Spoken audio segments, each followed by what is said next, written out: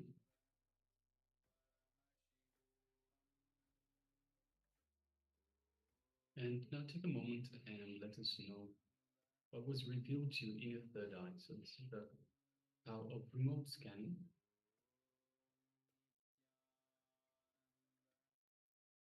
Or full current scanning,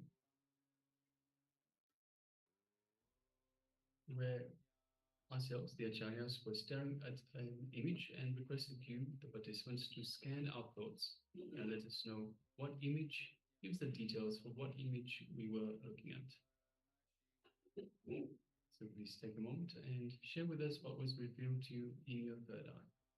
Yes, we have sharing from Mark Shukra Indrananda, who says water, tree, mountain, bird, horse, and flower. Yes, thank you very much for sharing that.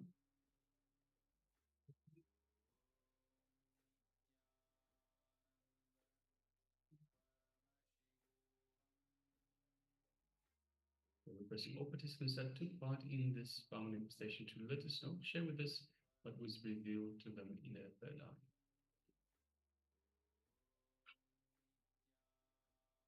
So first the class iron, Ma Le Tan, Wang Jing, if you could please share with us what was revealed to you.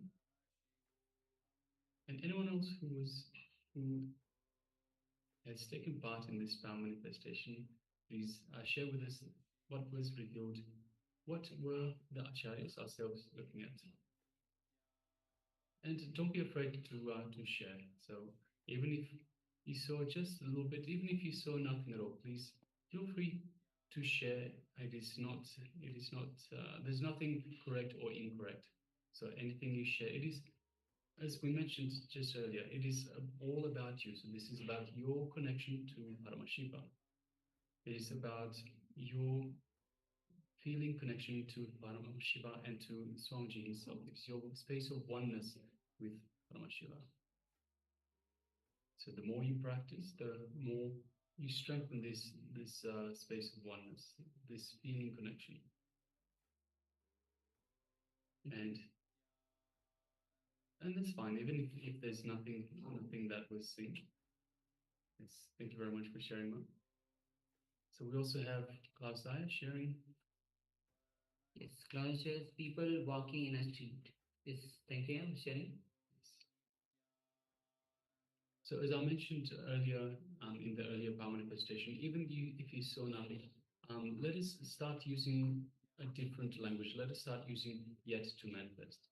So this is creating the expectation that we will manifest. This is creating the expectation and the will to manifest these powers. So even if there's nothing, let us start using yet to manifest.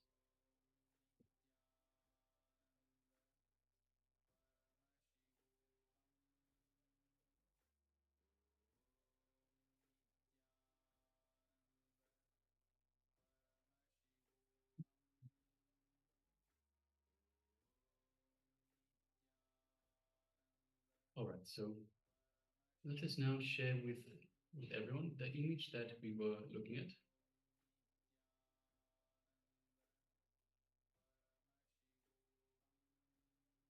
And yes, it looks like, so again, this is an AI, artificial intelligence generated image.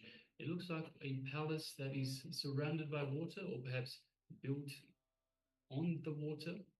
You can see a couple of artificial waterfalls, so water flowing from a building, from a structure as such in the background, both on the left side and one on the right side. You can see lots of people, definitely lots of people around. It's hard to tell whether there's some sort of a passage as such, or they're all just floating on some sort of floating machines or floating bowls or just floating platforms. And it seems like there are some people in the water and some people just on different size floating platforms. So possibly in the same way that we have different size of boats. Some are rowboats, some are small motorboats, others are full-on yachts. So maybe it's something similar to that. We also see coming out of the palace, we have one being that has a halo, and there's also another being with a halo right at the front center of at the bottom of our image. And yes, lots of people on either side of these beings with the halo. So yes, and also the structures themselves are quite interesting in design. Some look like they are upside down, so starting from the top, coming down, and the others are built from the bottom going up. So yes, quite a bit of detail in there. Quite interesting what the AI has come up with. Let us have a look at what our participants have shared. Yes, so Supreme shares water, tree, mountain, bird, horse, and flowers. So we definitely have the water. The whole just after the center building, the water is flowing. Even we have the two waterfalls, which is quite visible. Trees, trees. Don't see any trees though. And mountain, just at the back, there looks like there are mountains. Birds, we don't see any birds though. Horses and flowers. Flowers. If you just look at the boats, whether it is rowboats or any kind of boat, we definitely have the flowers. Yes. Thank you, ma'am, for sharing. Yes, thank you, ma'am. And we also have class. I had that says people walking in a street. So yes, there are lots of people. There are lots of people using the water itself, the water passage as a pathway. So that could be construed as a street as such. So yes, thank you very much for sharing, Anna, and congratulations for manifesting. Yes. And of course, we have Li Tang that says yes to manifest. Thank you very much for sharing, Ma.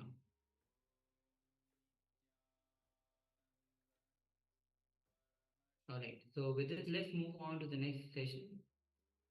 So previously we worked on through the chaotic breathing. We had the meditation on that. Now we'll be entering into the next session, which is going to be on inner chatter. The inner chatter is the thing that which is continuously goes on inside us. Only when the inner chatter stops, then we enter into a space of pure thoughtless awareness, pure consciousness. So let's enter into this revelation by Swamiji on the inner chatter.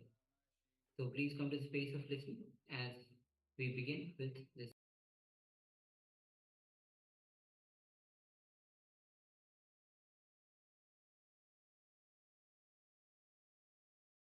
Inner chatter means whether you are driving or washing or cleaning or eating or cooking or sitting or watching TV, whatever you may be doing, there's a 24-hour FM going on inside. 24-hour FM going on inside. Talking. You don't know what is going on. Understand? Understand an important danger. You are nothing but the totality of your thoughts. Am I right? Unfortunately, you don't even know what you are thinking continuously 24 hours. Then how do you know about your life? People come and ask me, Swamiji, can you predict my future? I tell them, I only change futures, not predict. If I have to predict your future, what kind of a life you are living? What ugly kind of life you are living? People come with a small paper to do this matchmaking. This marriage ceremony, matchmaking, they come and they give the paper. Swamiji, just see this, whether the male and female, these guys can marry. I tell them, oh God, if such a big decision can be taken with these two small paper, your whole future is nothing more than these two small paper. We live in such an unconscious state. That is why you are afraid of future. That is why you are afraid of future. 24 hours you don't know what is going on inside you. That is why Whenever things happen in your life which you really wanted always, you think it is an accident. Because you were not even aware what you wanted. You work for, you invite somebody through phone, email, fax, telegram, and then send somebody and bring that guy. The moment he enters your house, you say, no, not this guy, I wanted another person. Because you don't know whom you invited. Diseases are very good people. They don't go unless you force them to come in. Because they have too much limitation. They are too busy guys. Busy people and good people. They don't go. You invite, send email, text message, SMS, cell phone, and finally you send somebody and bring him. And you say, no, I did not invite him. I did not think he will be coming. I thought somebody else will be coming. No. All your accidents are expected, invited. Understand? In the whole life, there is no such thing as accident or miracle. Your inner chattering, you are not aware of your inner chattering, you are not aware of what you are inviting. If you enjoy what you invited unconsciously, you call that as miracle. If you resist what you invited unconsciously, you call that as accident. That's all. There is no miracle, there is no accident in the life. Everything is clearly invited by you. The third layer, mental layer, inner chattering, is only inviting continuously. You store engrams, there are also samskaras there too. And fourth layer is emotional layer. We call it Sukshma Sarira, intense emotions. That's the fourth layer. Fifth layer is the layer you experience during deep sleep. The peace you experience during deep sleep. Sixth layer is excitement and joy you experience for no reason. Sometimes, rarely you will experience. This is what we call Anna Sharira, cosmic body. Rarely, when you are in love, when you are really shy for no reason, not for the reason, not for the sake of some pleasure which you will gain from the other person, no. Just for no reason, that time you experience that. Sixth layer, very rare. Seventh layer is enlightenment, which at least none of you experience. But unfortunately, I have to listen and see what they are teaching. Today we will enter into few sutras.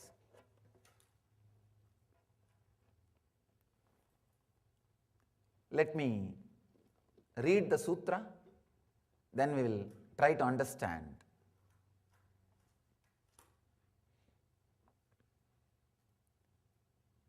I am giving you only the English translation.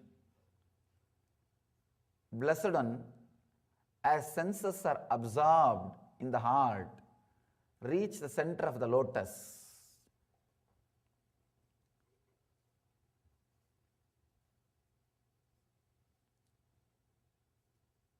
Such a simple one-liner, but can straight away lead you to the enlightenment experience. Let me describe what is exactly I mean by the word enlightenment.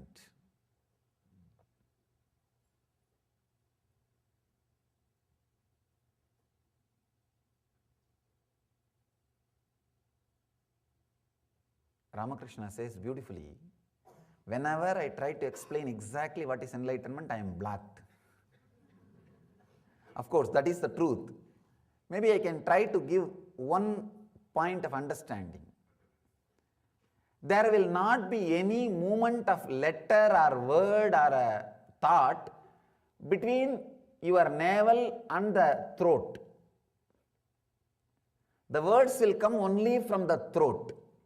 I can say this is one of the precise description of enlightenment.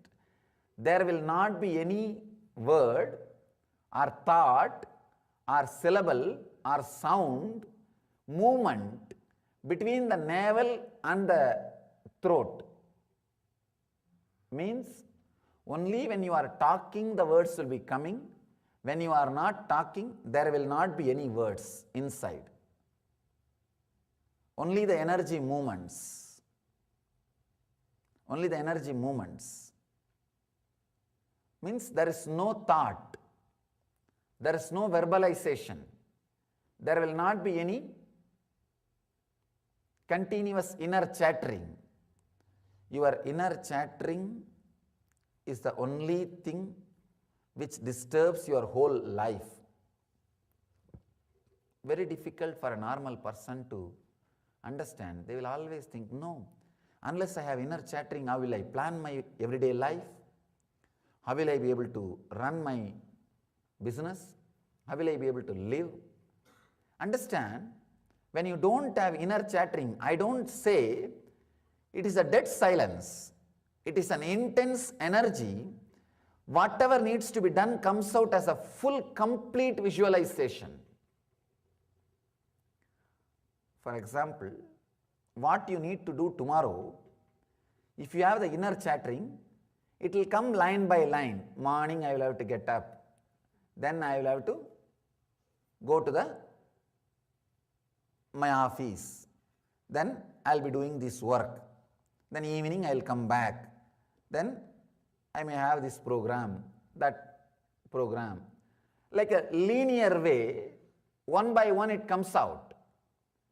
When you don't have inner chattering, just you are with yourself, the whole visualization comes out as a one statement or one information. That is what we call intuition. When you go through the logical process, it is called inner chattering. It is intellect. But when you don't have that inner chattering, things starts expressing in you intuitively. Straight away you know. If you have to, the tomorrow routine, if it gets downloaded into your system, you know clearly. First, next, third, fourth, fifth, sixth, everything will be presented to you straight away. I don't know whether I conveyed it completely. I am trying. You can try to understand how without verbalization enlightened beings are working. If you had the fortune of living around some enlightened being, of course, very difficult. It is very difficult because one visualization which comes to me has to be translated into action, means at least 200 verbalization, verbal instruction has to be delivered. It is very difficult for the disciples to grasp. That is why there is constant fight between me and my disciples. From morning I come out of my room till I go back to my room. No, sorry, till I sleep, because I'll be in the chat also. It is a constant struggle between me and my disciples. Impossible, because constantly it comes out as a full visualization. But a person who stays in the verbalization, very difficult to grasp. All you need is even a few moments. If you decide consciously and relax from the verbalization, to tell you honestly, you need nothing else except the clear decision. It is time. Surely there is something more than whatever verbalization gave to my life. See, your property, your name and fame, your position, everything was given to you by your verbalization. The thinking which you had, that only gifted everything to you. So you have a deep gratitude for verbalization. Apart from gratitude, the utility value, you know this is paying and going to pay. Continuously it is going to add more and more. The utility value is there. All you need is a clarity. Really, there is something beyond verbalization and I want it. This clarity is more than enough. This conscious decision is more than enough. One more thing, I am not asking you to drop the verbalization whole day. The moment I say that, you will be frightened. Then I have to add Kshatriya part. Kshatriya part to the scriptures. No. All I am asking, even if you can drop for few minutes before starting to the office, I'll sit and few minutes I'll decide no inner chattering. Understand, you do not know the power of your intention. Somebody asked me, Swamiji, I also decide no inner chattering, but that word itself is one more inner chattering. How can I remove the inner chatterings? Understand, mind can kill the mind. Mind can kill the mind. You can commit suicide. Not physically, I am saying mentally. If somebody asks, no, I am having life, any idea, thought which I am having in the life, how can it lead to death? It can. Your mind may be having life now. Don't think it can't lead you to the mindlessness. It can lead you to mindlessness. The conscious decision not to have inner chattering, at least for a few moments, will add so much energy into your being. It's as and now your mind is like a hall filled with furnitures. Can you say, oh, whole hall is filled with furnitures? How can this hall become empty? No. It can become empty if you start removing one by one. The conscious decision to have the mindless state is like removing the furniture one by one.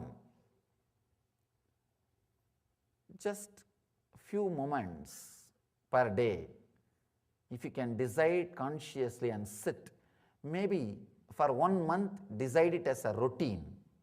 After that you don't need to do it as a routine. After that you will see the very taste calls you back. The very taste calls you back. After 1 month drinking, you don't need to decide, you need to drink. The very taste will call you back. Just few moments, decide very consciously, no words between navel and throat. That is the area the words will be moving when you are not talking. From Manipuraga chakra to Vishuddhi chakra, that is the area the words will be constantly moving. Even when it is not needed. Things which you are doing when it is not needed tires you, and you will not have energy to do things which is needed to do, which you need to do, which is needed. The constant inner chattering will tire you. Do not ever think or believe because of your inner chattering only, you are able to do your business, run life, live your life with the luxury and comfort. No. In spite of your inner chattering, you are living comfortably. Not because of your inner chattering. Sometime rarely, those inner chattering would have given you little way out of compassion. You would have had 1 or 2 strong visualizations, intuition. Only those decisions which you made out of intuitions will be responsible now for your wealth, for your comfort, for your luxury, for your happiness in the life. You can just look back and see the major successful decisions. When those things happened in you, you might have been in a high mood, or the mood in which there was no thoughts. Only those decisions bring joy, peace, and bliss. Understand, enlightenment means not having any letter, word, sound, vibration between navel and Vishuddhi. That's all. Here Mahadeva is giving a straight technique to achieve this state. There is so many other descriptions about enlightenment. Here I am giving you the description or understanding through which directly you can enter into this technique.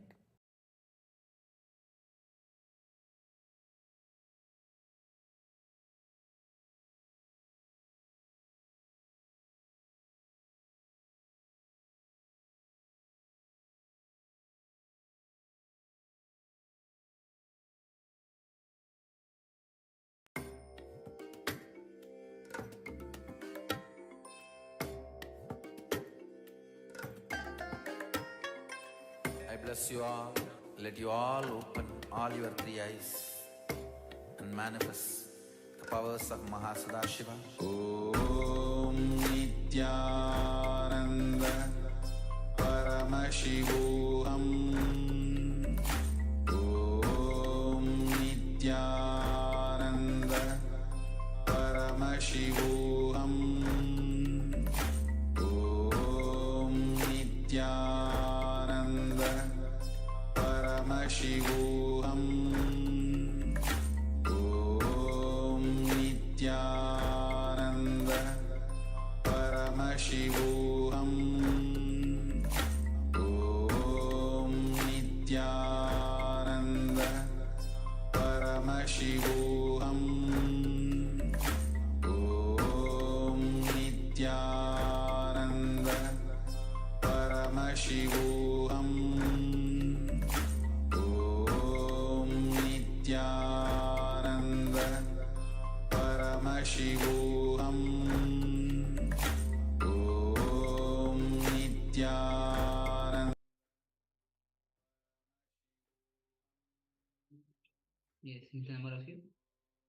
So now it says very beautifully, if you have inner chatter, it is inner chatter which stops us from experiencing that oneness. So you may not be talking to anybody outside, but internally there is always some activity that's going on. And humming is an excellent technique to reduce this inner chatter. All time that inner chatter continuously goes on and on, even though we are not talking. Inner chatter completely goes on and on. In the initial stage, when the inner chatter is continuously bothering you, humming can be extremely useful tool. It helps you to silence the mind. Yes, our inner chatter is created between the Manipura and Swadhisthana chakra. So this is the being and the navel center between the Manipuraka and the Swadhisthana chakras. This area is also called the Hara. When we hum intensely such that we feel the vibration of the humming right below our navel, then we stop this process of continuous chatter. We stop this very process. So because it happens, so once again, the inner chatter, the source of the inner chatter, it is started between our Manipuraka and Swadhisthana chakras. So it is between the being chakra and the navel chakra. So it is between these two that the chatter is actually created. And from here, if we hum in the right way, and we hum from this very area, from the navel area, which is also called the hara, then we stop this process from happening. And this is one reason why the humming, you can only have the humming or the mind, the thoughts, but the inner chatter, but not both. So this is a very, very good technique. It's a disrupting this process of inner chatter. It's like shaking the hara. So humming, whenever you hum, it's like shaking the hara. So humming should happen from below the navel. The area, as we mentioned, It's between Hara, Swadhisthana area. The inner chatter is the sole reason for the mind to survive. And mind is nothing but this very inner chatter. All the time, continuously, that inner chatter goes on and on, is the mind. Through humming, when the inner chatter reduces, automatically we start progressing towards a no mind state. We start experiencing a different dimension of our very being. So humming gives you an insight into the subtle vibration of the body and helps you to take corrective actions if necessary. It happens automatically and need to be and need not to be enforced. Our body and mind are always out of sync. This is the general case of most other all of us. Your mind is always hovering elsewhere. Yes, we had Somji beautifully tell us, if you are here, then let us be very sure that you are not here. So if we are present in wherever we are physically, our mind is always somewhere else. If we're at home, perhaps taking a bath, brushing our teeth, we start thinking about the office, we start thinking about work. When we get to work, we start thinking about after we leave work, perhaps we're going to a beach, to a park, wherever we go. Once we get there, we get at the end of the working day, we go to that beach, we go to that park.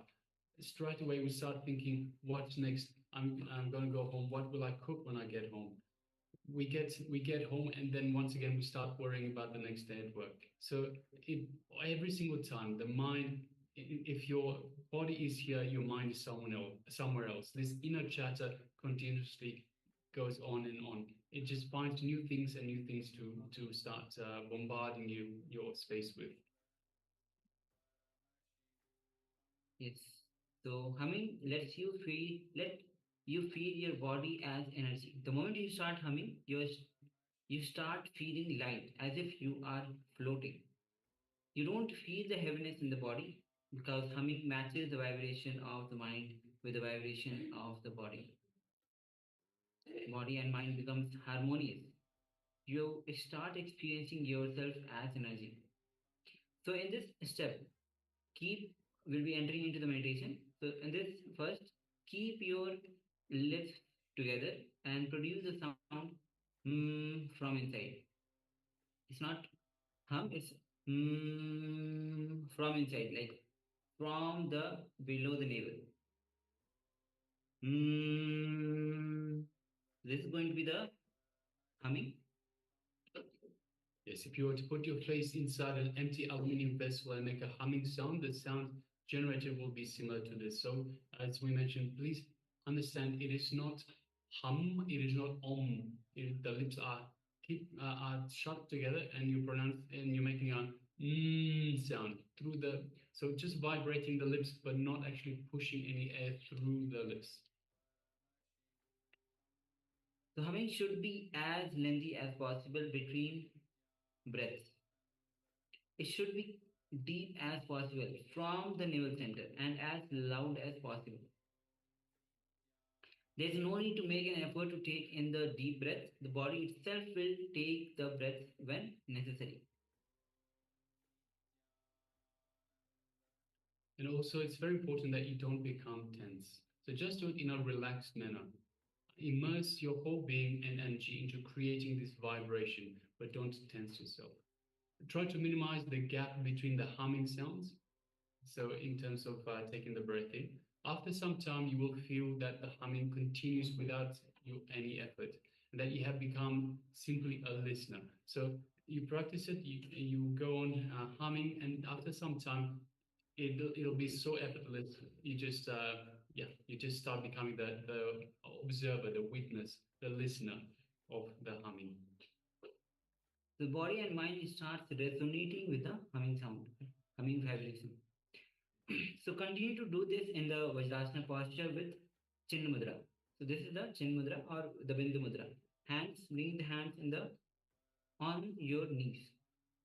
So Chin Mudra is the gesture where the index and Index finger is kept at the tip of the thumb and the other fingers are unfolded, just like this, the Bindu Mudra.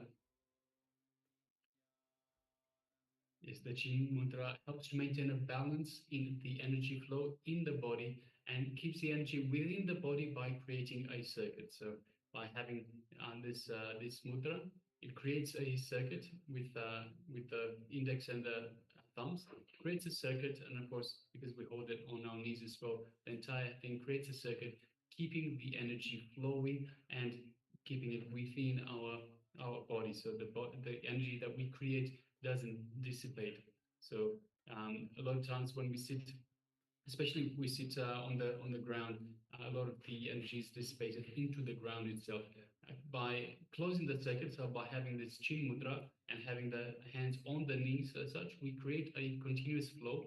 So this way, the energy keeps flowing within our body, it doesn't get dissipated. So after going through the first two steps of chaotic breathing, and now we'll be moving on to the next step where we start entering into subtler zone of our being. Yes, so now let us once again sit in Vajrasana, so with your knees folded and with your buttocks sitting comfortably on the heels of your feet. So sit in Vajrasana, form the Chin Mudra and place the hands on the knees. In this posture, with your mouth closed and lips together, shut tight, produce the humming sound as intensely as possible, as loudly as possible, and as lengthy as possible.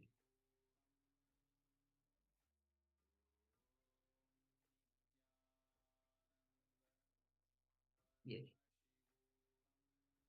So let's begin this meditation. Sit in the Vajrasana, and for reference, we'll be projecting you the slide with the instruction. So we can start this humming meditation. Yes. So sit in Vajrasana and start making the humming sound. Let's begin.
Yes, you can relax now. So that was the humming meditation, humming technique once again for inner chatter. So again, by doing this humming meditation, this humming technique stops the very inner chatter. So just by the inner chatter, once again, it is generated between our being chakra and our navel chakra. So in the little area that is called the hara. If we do this meditation process properly, if we hum from this hara center, from this navel area, then we interrupt the inner chatter. The moment we interrupt the inner chatter, our thoughts per minute, our thoughts per second come down drastically. They come down drastically, and what happens is we start connecting to our true self, because our true self lives in the present moment. Our inner chatter keeps taking our mind. Our mind will keep going from past to future all the time. By minimizing this inner chatter, we come to the present moment. And this present moment is where our true self resides. This is where we can be in restful awareness. This is where we can be in the consciousness, the super consciousness that is Paramashiva.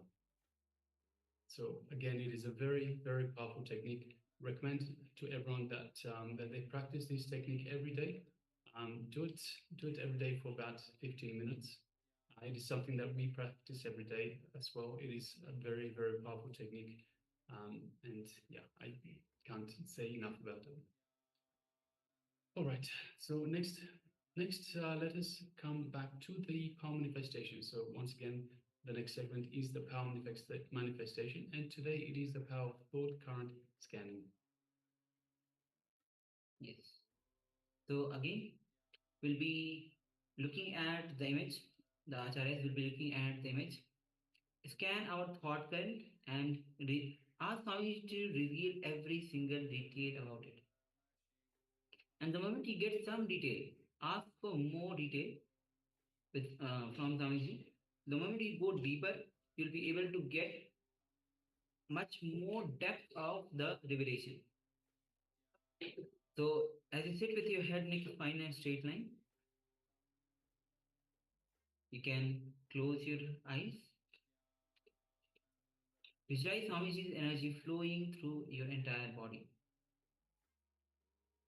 filling your whole system. And through your third eye, gaze at Swamiji's third eye and ask to reveal every single detail of the image that we are looking at. Let's start chanting the Mahavakya. Om Nithyananda Paramashivoham. Om Nithyananda Paramashivoham. Om Nithyananda Paramashivoham. As you vibrate with this Mahavakya, let's manifest this power of thought current scanning. So let's start scanning the thought current of the Acharya to yourself. Let's begin. Om Nithyananda Paramashivoham. Om Nithyananda Paramashivoham. Om Nithyananda